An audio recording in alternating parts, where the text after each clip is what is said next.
Greetings, unsettled souls, and welcome to the Correct Views. You guys are my low-def but live people. Hello.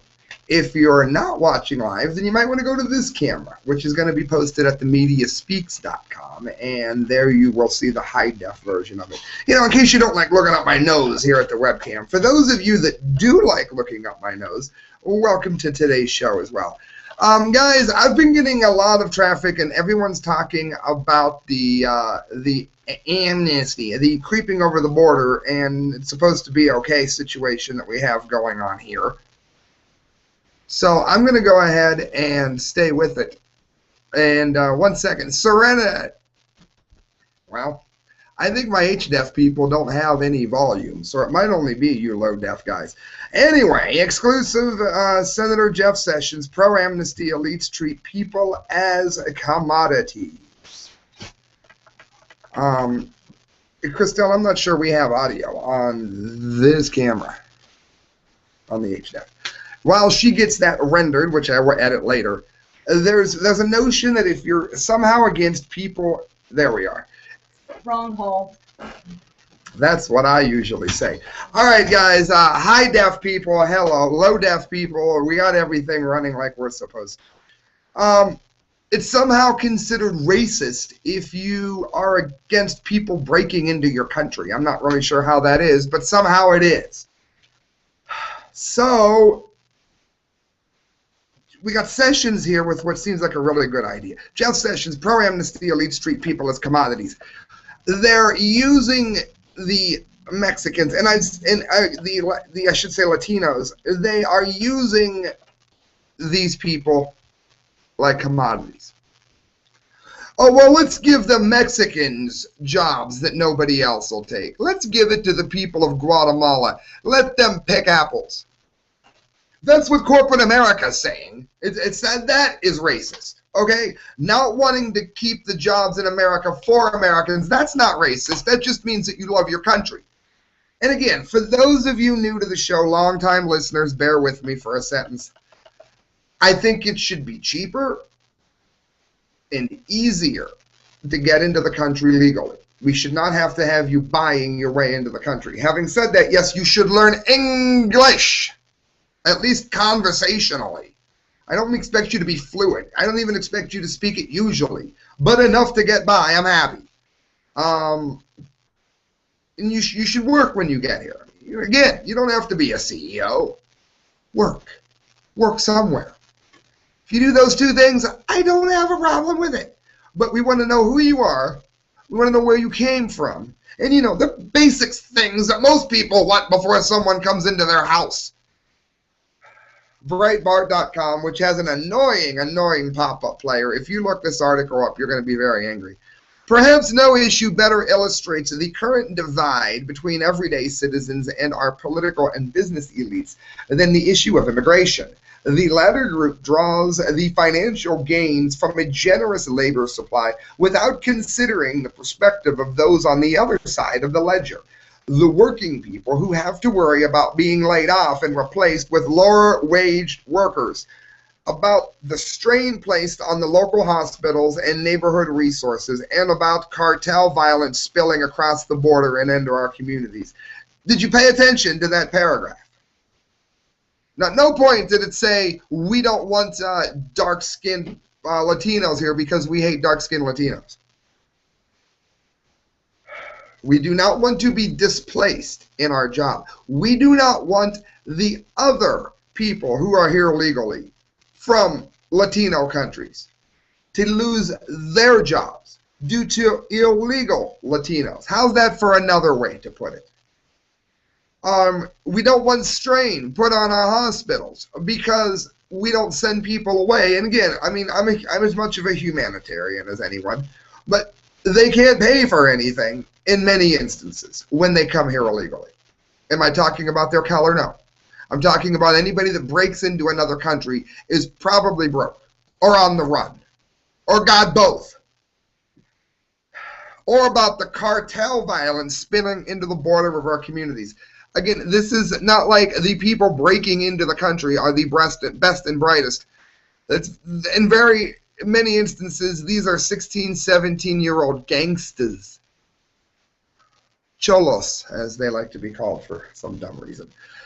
It goes on. For instance, Sheldon Adelson recently wrote that the immigrants here legally need jobs. Repeat, the immigrants here legally, who I support with every fiber of my being, need jobs, want to work, and are willing to take jobs that are not appealing to many Americans.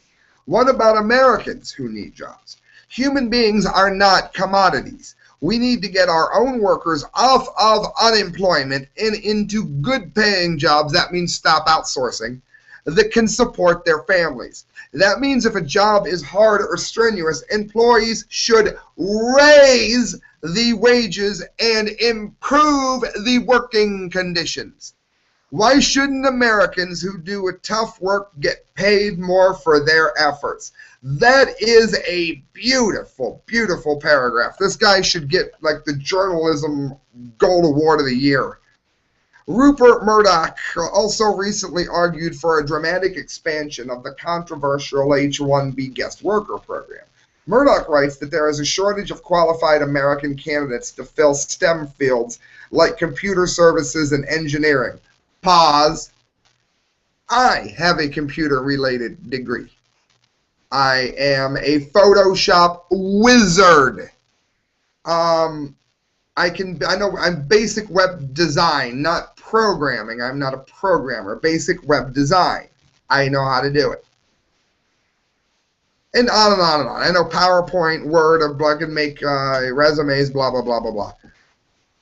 I have an IMT job, and I know that there aren't any jobs available for anyone. So don't say that there aren't enough people in America who are qualified, because I graduated with a whole bunch of them. Am I using my degree? Yeah, but not in the way you think I would. I'm a DJ, and I'm the only one there that knows how to program a light board. I'm the only one that has any idea what to do when a computer dies. Me and one other manager. So, I mean, I use it, but not in any way that I ever foreshadowed, no. It says the evidence shows the opposite. The U.S. graduates approximately twice as many STEM-trained students each year as there are STEM jobs to fill. There is a large surplus of unemployed Americans with STEM degrees, and yet the Economic Policy Institute says the annual inflow of guest workers amount to 1/3 to 1/2 of all new IT job holders. In other words, they're getting between 1/2 and 1/3 of all the jobs that people here are in fact trained to do. As Reuters professional Hal Salzman poignantly asked, average wages in IT today are the same as they were when Bill Clinton was president well over a decade. Again, I have experience in this. It's true. If there is in fact a shortage, why doesn't that reflect the market? Why don't wages go up? Very true. The United States has the most generous immigration policy in the world. Each year, the U.S. grants permanent legal admission to an additional 1 million immigrants who will be able to apply for citizenship, along with roughly 700,000 guest workers and 200,000 relatives of guest workers and 500,000 students. That's hardly a racist country. These are overwhelmingly not farm workers, as activists falsely suggest, but are instead workers brought in to fill jobs in every sector, occupation, and industry throughout the U.S. economy. You want some more of my insight? I can tell you firsthand from being there. When I was going through college and going through a separation, I needed any work I could find. So thankfully, some immigrants, and they were legal, found me a job working with them, and they were filling cement in a basement. We were there for 12 and a half hours. They paid us $120 a piece. So don't tell me they're not hosing the immigrants, because I know that they are. What that's doing is driving down everything for everyone else. We are not helping them. We are exploiting them so that the richest among us can pay as little as possible. That is not a racist issue. Friends, go ahead and look up the rest of this, but that's the nuts and bolts of that article. It's been trending very high. You guys have wanted me to cover more of it, so I did. PrisonPlanet.com, it's actually a zero hedge article. It's just up on Prison Planet. The U.S. healthcare system, most expensive yet worst in the developed world. Well, the reason I said that was because it's Prison Planet. I don't like Prison Planet. So I cover many different news sites, many different sources. Zero hedge. I happen to like Prison Planet, by the way. 1 month ago, we showed that when it comes to the cost of basic and not so basic health insurance, the U.S. is by far the most expensive country in the world, and certainly among its most wealthy nation peers in a world in which indebtedness is somehow equivalent to wealth, which in the context of the irreversible socialization of American healthcare was in line with expectations. That's a very overly wordy way of saying Obamacare is going to make an already bad situation worse. It would be logical then to think that the result of this premium, the biggest in the world, the quality of health care offered in the U.S. would be among the best, if not the best in the world. Unfortunately, that would be wrong, and in fact, the reality is more of the complete opposite.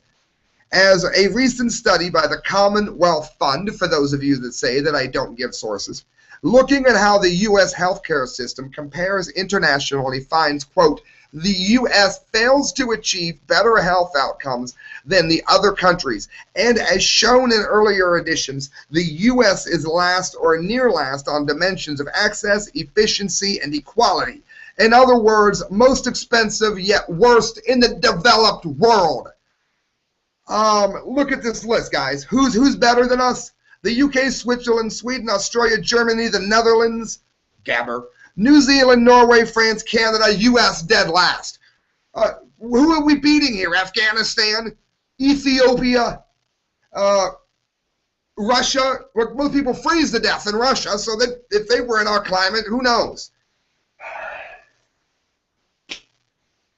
Friends, I can tell you again from firsthand experience, I was married to somebody with Crohn's disease that used to get very good health care at the Cleveland Clinic. Years later, that care looked like it was going down the drain. Me and this person separated, no longer together. Years later, my dad goes to the Cleveland Clinic and gets some of the absolute worst health care that I have ever seen. The bedside manner was that of a zookeeper. It was a nightmare, and of course, he died. You could argue that he waited a little long. I've gone into it on the air before. I'm not going to again. My mom has seen the worst health care every time that she's not in Timken Mercy Hospital. They've been doing all well this time. Mercy again. Mercy Hospital sent my father home with his gallbladder not showing up, and then never followed up at all. Nothing, not a word, nothing. At zero. They killed the man is what they did. Mercy Hospital killed my dad. Boom. Well, unfortunately, my mom is in this hellhole now, but they're actually doing really well with her. But the assisted care center that she lived in has allowed her to get a urinary tract infection because they don't know what they're doing. Now, friends, anybody with an ounce of common sense knows that if your urine looks like Thousand Island dressing, as my brother is prone to say, then that's a sign that you might have a UTI. I mean, you really got to be a doctor here. Nope, they didn't catch it. So, I mean, I can tell you, and I can go on and on and on and on, but I can see, you know, and those that don't watch the show are like, so I'm going to go back into the news. But I'm reinforcing the news. I'm telling you from firsthand experience, and like I said, I could go on and on. Our healthcare system has crashed in the last 15 or 20 years, and I've seen it happen. It says the United States healthcare system is the most expensive in the world, but this report and prior editions consistently show that the U.S. underperforms relative to other countries on most dimensions of performance.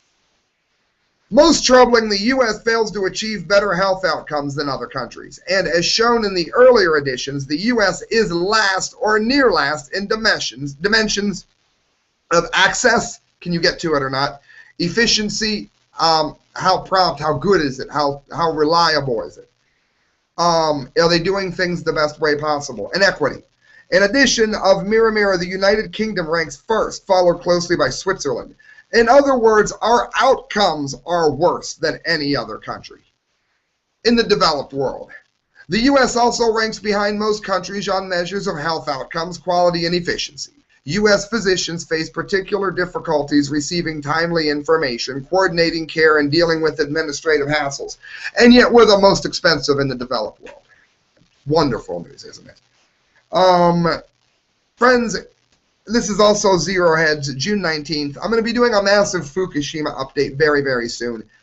Once a month I do it, but I always say to my regular listeners, when you get subscribed, you get a little bit more. I pepper Fukushima throughout the month, and I'm going to do a quick one now.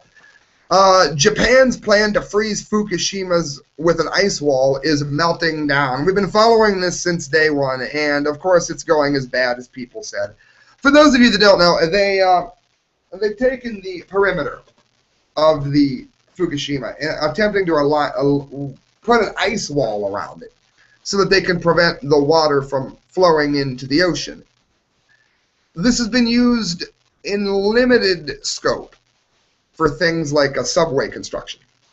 Never has anything that is meant to last this long and is this big ever even been dreamed of.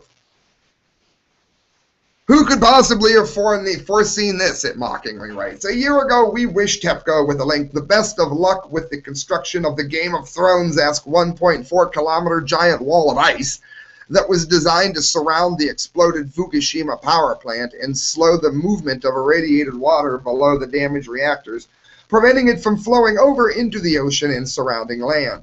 A plan so idiotic we were at a loss for words trying to even list the ways that it could go wrong. We didn't bother with how it could get right because it clearly couldn't. Love the way they write. It lists a graph showing exactly how it works for those of you that want to follow what I'm talking and haven't heard of it. And as it turns out, making a project, it says, overly complicated and ridiculous doesn't assure it to be a success. Quite the contrary. As Japan JIJI reports, TEPCO said the project, which remains in its early stages, is experiencing a problem with an inner ice wall designed to contain highly radioactive water that is draining from the basements of the wrecked reactors. A TEPCO spokesman added that we have yet to form an ice plug because we can't get the temperature down low enough to freeze the water. Oh, you mean to say that the plan whose success relies on freezing water may fail because it is impossible to get the water to freeze? Truly, some of the smartest Japanese scientists must have been behind this brilliant strategy, or at least those who were not involved in the planning of BOJ's QE program, of course. Nice. It says the underlying idea was simple enough on paper. Trenches are being dug for a huge network of pipes under the plant that will have refrigerant pumped through them. If successful, it would freeze the soil and form a physical barrier, significantly slowing the rate of which uncontaminated groundwater flows into reactor basements and becomes contaminated. Alas, the reality is proving to be far more complicated than theory. Just ask the Fed. The idea of freezing a section of ground was proposed last year. Engineers have used the technique to build tunnels near water courses, but scientists point out that it's never been used on such a large scale or for the length of time that TEPCO is proposing. Coping with a large amount of water at the plant is proving to be a major challenge for TEPCO as it tries to clean up the mess after the worst nuclear disaster in a generation, I mean ever. As well as having to collect vast quantities of water used to cool the melted reactor, TEPCO has been pumping water and storing it in drains down from the inland mountains and into the sea. Full decommissioning of the plant is expected to take several decades. It says, in conclusion, we are behind schedule but have already taken additional measures, including putting in more pipes, so that we can remove contaminated water from the trench starting next month, a spokesman said. Keep in mind that you can't even go near the water in some instances, and we don't have the robot technology yet to do it, so I'd like to see what their other plan is.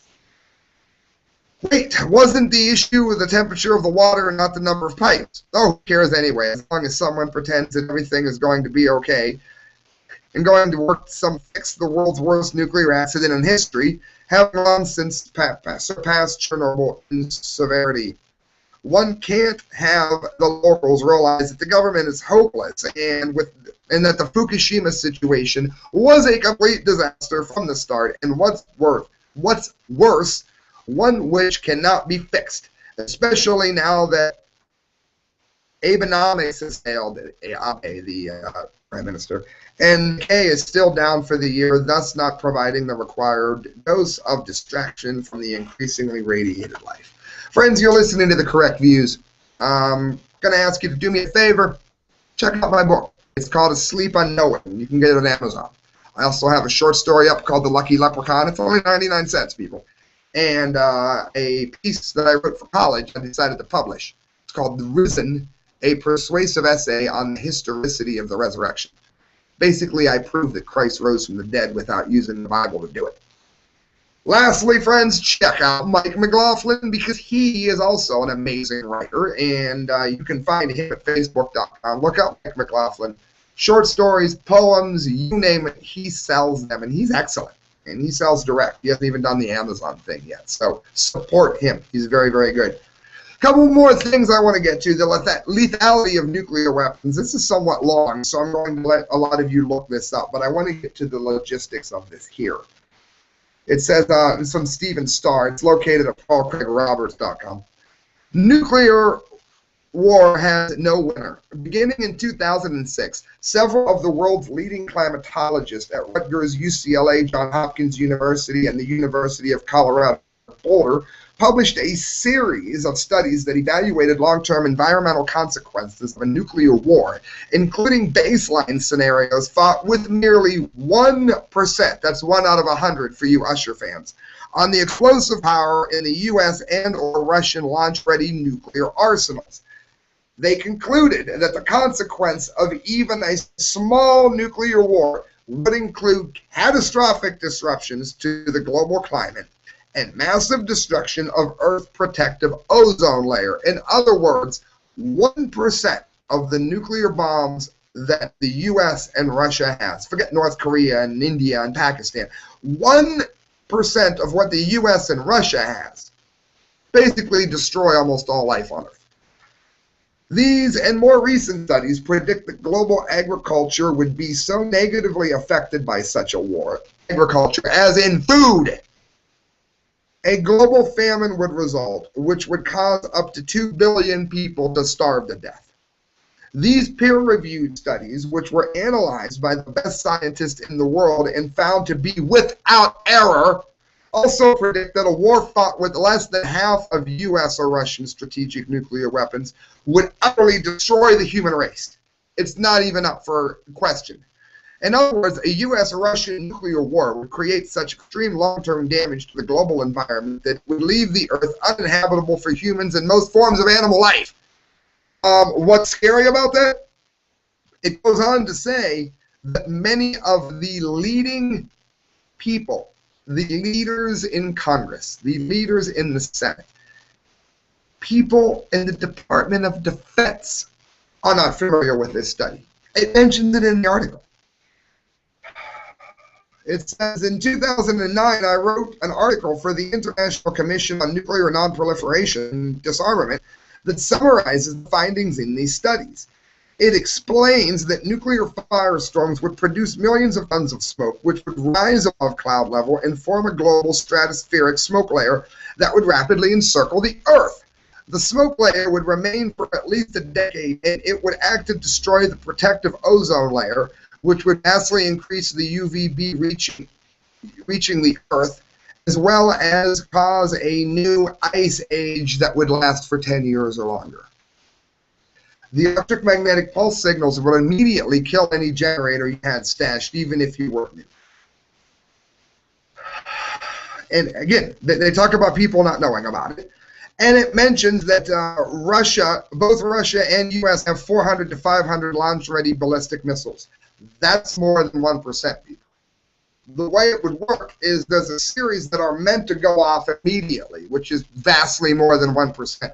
There's no way that only 1% would be launched, even if it was a limited strike, because more than 1% are programmed to go off if the other country launches. And again, it's a rather long article, but I've covered the most important aspects of it. And let's remember that when we're dealing with this awful mess that's looked like on in the Ukraine. And now the U.S. wants to start a pissing match with the dollar. All right, guys, news.com.au. Dad in St. Louis shot dead gunman menacing his teenage daughter seriously hurt assailant. No guns kill. We need more guns. A dad who saw armed robbers holding a gun to the head of his teenage daughter opened fire on the men, killing one, critically injuring the other. The incident unfolded late Monday night at St. Louis when a 17-year-old girl went outside her home to retrieve something from the car. Local Fox station, Fox 4KC, reported the teen was approached by two gunmen who demanded she return to the house. When the girl's 34-year-old dad saw the men walking his daughter to the house, he grabbed the gun and opened fire, hitting both of the men. The girl's mom, also 34, opened fire but reportedly did not hit either man. The 31-year-old, named by police as Terrell Johnson, was killed at the scene. A second suspect fled the scene and was later admitted to the hospital with gunshot wounds to his chest and thighs. The 33-year-old is in critical but stable condition, police told Fox 4KC.